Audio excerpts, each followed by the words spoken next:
आप अभी हेरा फेरी का जिक्र कर रहे थे, गले का फंदा है यार वो।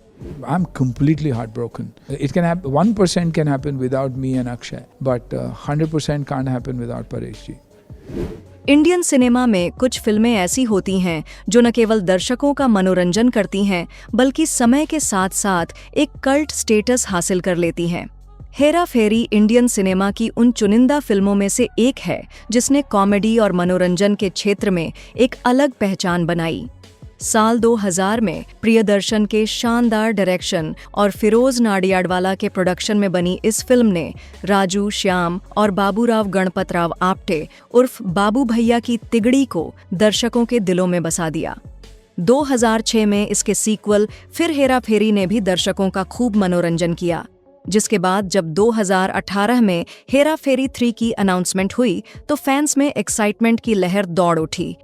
लेकिन हाल ही में इस फिल्म से जुड़ा एक बड़ा विवाद सामने आया है, जिसने न केवल फैंस को निराश किया बल्कि बॉलीवुड इंडस्ट्री में भी हलचल मचा दी। ये विवाद परेश रावल के अचानक फिल्म छोड़ने और अक्षय कुमार की प्रोडक्शन कंपनी द्वारा उनके खिलाफ 25 करोड़ का मुकदमा दायर करने से जुड़ा है। 2018 में डायरेक्टर इंद्र कुमार ने हेरा फेरी 3 की अनाउंसमेंट की, जिसमें अक्षय, सुनील और परेश अपने पुराने किरदारों में नजर आने वाले थे। फैंस की खुशी का ठिकाना नहीं था, लेकिन 2020 में कोविड-19 महामारी ने शूटिंग को रोक दिया। इसके बाद कई बार फिल्म की स्क्रिप्ट, कास्ट और डायरेक्टर को लेकर उलझनें सामने आईं। 2022 में खबर आई कि अक्षय कुमार ने क्रिएटिव डिफरेंसेस के चलते प्रोजेक्ट छोड़ दिया था। इसके बाद अफवाह उड़ी कि कार्तिक आर्यन को राजू के किरदार के लिए अप्रोच किया गया है। कुछ फैंस का मानना था कि कार्तिक की फ्रेश एनर्जी फिल्म को फायदा पहुंचाएगी, जबकि कुछ का कहना था कि अक्षय के बिना हेरा फेरी अधूरी है। सुनील शेट्टी ने इस विवाद को शांत करते हुए कहा कि कार्तिक अक्षय को रिप्लेस नहीं करेंगे, बल्कि उनके साथ काम करेंगे। 2023 में प्रियदर्शन ने फिर से फिल्म का निर्देशन संभालने की बात कही और फैंस में उत्साह की लहर दौड़ पड़ी। 2025 में प्रियदर्शन ने अपने जन्मदिन पर सोशल मीडिया पर एक धमाकेदार पोस्ट डाली, जिसमें उन्होंने अक्षय, सुनील और परेश को हेरा फेरी 3 के लिए इनवाइट किया। अक्षय ने इसे बेस्ट बर्थडे गिफ्ट बताकर फैंस का उत्साह और बढ़ा दिया, लेकिन ये खुशी ज्यादा दिन तक नहीं टिकी। 20 मई 2025 को खबर आई कि परेश रावल ने हेरा फेरी 3 से अचानक बाहर होने का फैसला किया। परेश का किरदार बाबूराव गणपतराव आप्टे इस फ्रेंचाइजी की आत्मा माना जाता है। उनके इस फैसले ने न केवल फैंस बल्कि अक्षय कुमार और सुनील शेट्टी को भी हैरान कर दिया। परेश रावल को हेरा फेरी 3 के लिए 15 करोड़ की फीस दी जानी थी, जिसमें से 11 लाख रुपए साइनिंग अमाउंट पहले ही दे दिए गए थे। कॉन्ट्रैक्ट के मुताबिक उन्हें फिल्म की रिलीज के बाद 14 करोड़ रुपए और दिए जाने थे। रिपोर्ट्स में दावा किया जा रहा है कि परेश रावल को इस क्लॉज पर आपत्ति थी। फिल्म को 2026-27 में रिलीज किया जाना था। ऐसे में परेश खुश नहीं थे कि उनकी सैलरी को 2 साल तक होल्ड पर रखा जाए।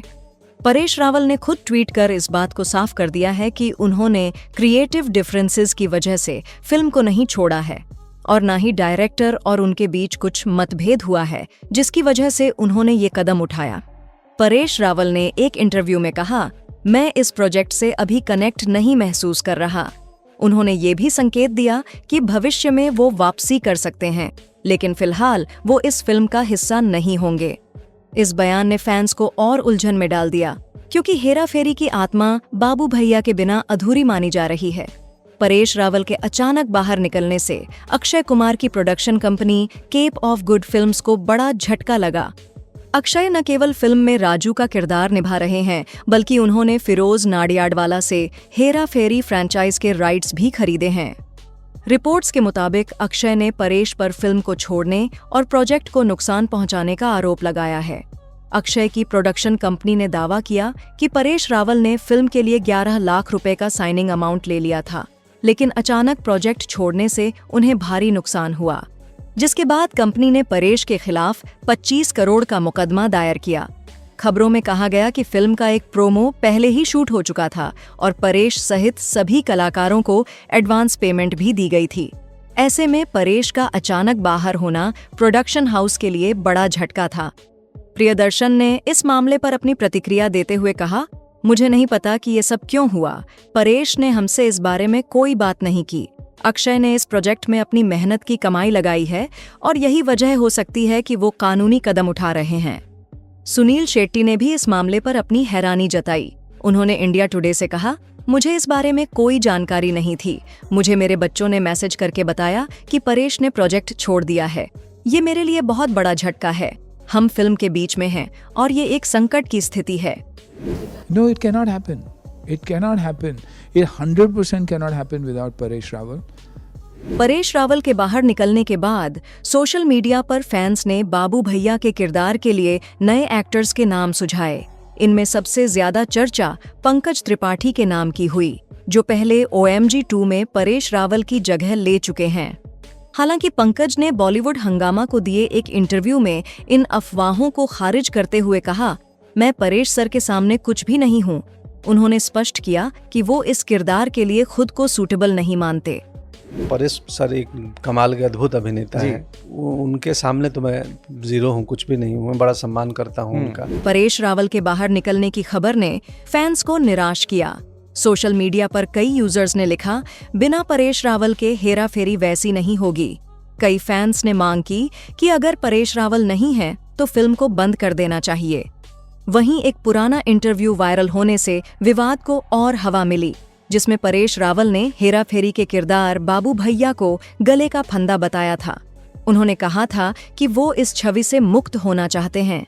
आप अभी हेरा फेरी का जिक्र कर रहे थे। गले का फंदा है यार वो। इस बयान ने सवाल उठाया कि क्या परेश शुरू से ही हेरा फेरी 3 के लिए एक्साइटेड नहीं थे। कुछ लोग ये भी मानते हैं कि ये पूरी कंट्रोवर्सी हेरा फेरी 3 के लिए प्रमोशन का हिस्सा हो सकता है। हेरा फेरी 3 पिछले 10 सालों से बन रही है और इस दौरान कई बार डायरेक्टर्स बदले गए और अक्षय कुमार भी 2 बार प्रोजेक्ट से बाहर और फिर वापस आए। हेरा फेरी 3 का विवाद न केवल एक फिल्म के प्रोडक्शन से जुड़ा है, बल्कि ये 3 दशकों की दोस्ती और को एक्टर्स के बीच टेंशन को भी दर्शाता है। बता दें कि अक्षय और परेश के बीच लंबे समय से प्रोफेशनल रिलेशनशिप रहे हैं।